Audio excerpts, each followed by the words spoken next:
হাকারি থেকে বেঁচে গেছেন। হ্যাঁ, শেষ করে দিতেছি। এই জন্য শেষ করে দিতেছি। এই জন্য রাজনৈতিক পেছাল না, আমি আমানতের কথা বলতেছি।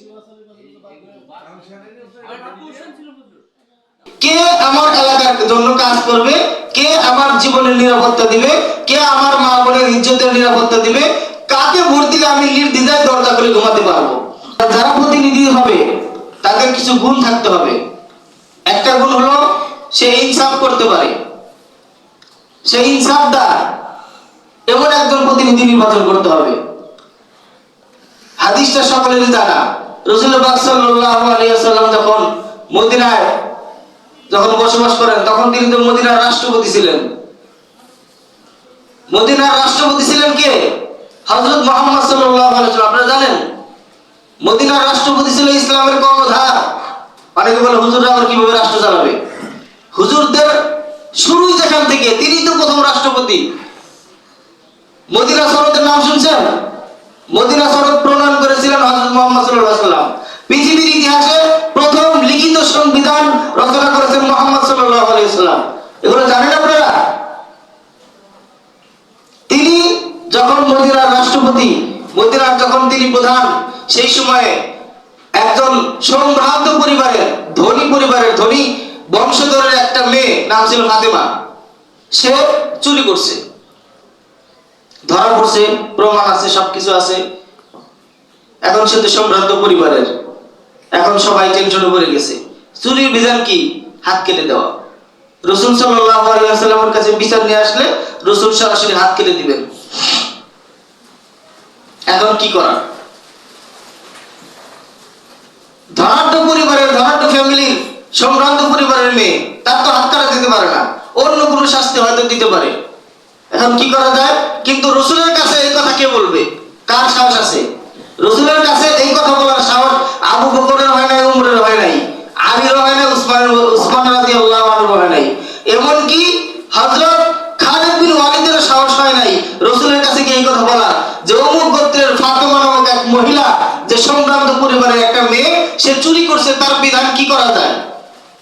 বরং সবাই মিলে পরামর্শ করে রাসূল সাল্লাল্লাহু আলাইহি ওয়াসাল্লামের নাতি উসামা ইবনে যায়েদ ইবনে হারিসা, যায়েদ রাদিয়াল্লাহু আনহুর ছেলে, যাকে তিনি অত্যন্ত মহব্বত করতেন, সেই উসামাকে পাঠাইছে যে পছন্দের একজন মানুষ, হয়তোবা রাসূল সাল্লাল্লাহু আলাইহি ওয়াসাল্লাম রাগ করবেন না। তাকে পাঠাইছে যে ইয়া রাসূলুল্লাহ, ফাতেমা, অমুক সম্ভ্রান্ত পরিবারের মেয়ে ফাতেমা চুরি করছে, তার শাস্তিকে একটু শিথিল করা যায় না? তখন রাসূল সাল্লাল্লাহু আলাইহি ওয়াসাল্লাম কি বলছিলেন জানেন? রাসূল সাল্লাল্লাহু আলাইহি ওয়াসাল্লাম তখন রাগান্বিত হয়ে বলছিলেন, আমার মেয়ে ফাতেমাও যদি চুরি করত, আমি তার হাত কেটে দিতাম। অমুক গোত্রের, অমুক বংশধরের সম্ভ্রান্ত পরিবারের মেয়ে ফাতেমা নামক মেয়ে চুরি করছে, ওই চুরিটা যদি আমার মেয়ে ফাতেমা করত, তবুও আমি তার হাত কেটে দিতাম। এটা হলো ইনসাফ। এভাবে রাসূল ইনসাফ কায়েম করছেন।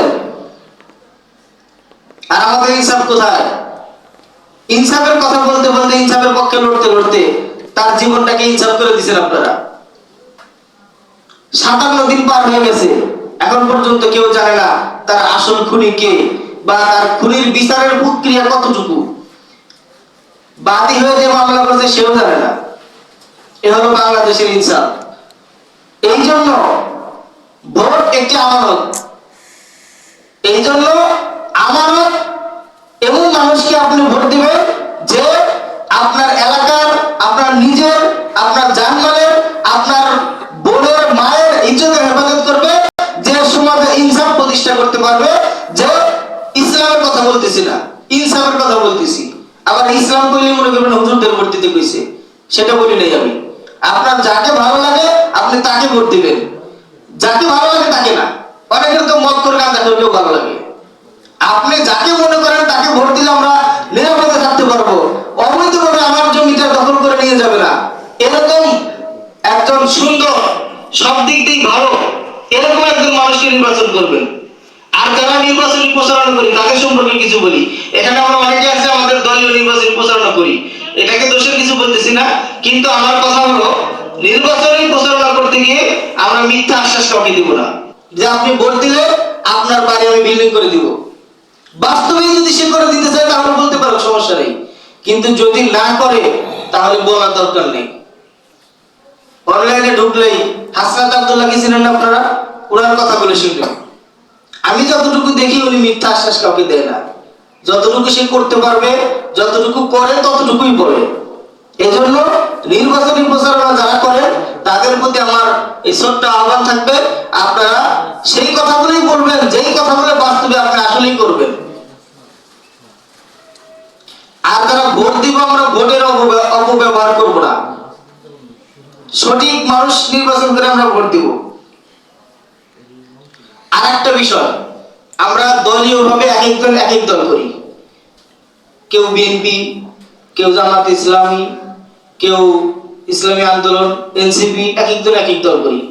তবে এইখানে আমি যেটা বলতে চাচ্ছি সেটা হলো, এক দলের লোক অন্য দলকে ছোট করে কথা বলে যে অমুকে এই করে সেই করে।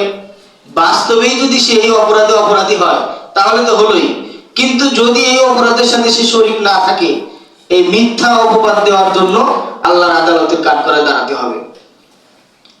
দুইটা ভোট পাওয়ার জন্য, দলের প্রচারণার জন্য আপনি যে মিথ্যা কথাগুলো বললেন, অন্যের চরিত্রে ধরণ করলেন, এর দায়ভার কিয়ামতের ময়দানে আপনাকে দিতে হবে। টাকা দিয়ে ভোট কেনাবেচা করবেন না। আর যারা টাকা দিয়ে ভোট কিনতে চায় বুঝে নেবেন তারাই অসৎ।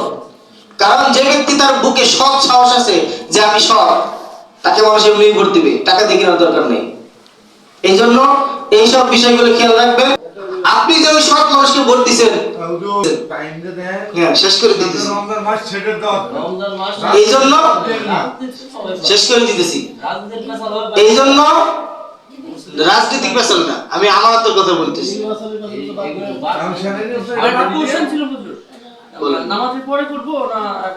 বলেন বলেন, আলোচনা শেষ করে দিতেছি। আচ্ছা আচ্ছা, কোনো দলীয় ভাবে নেবেন না?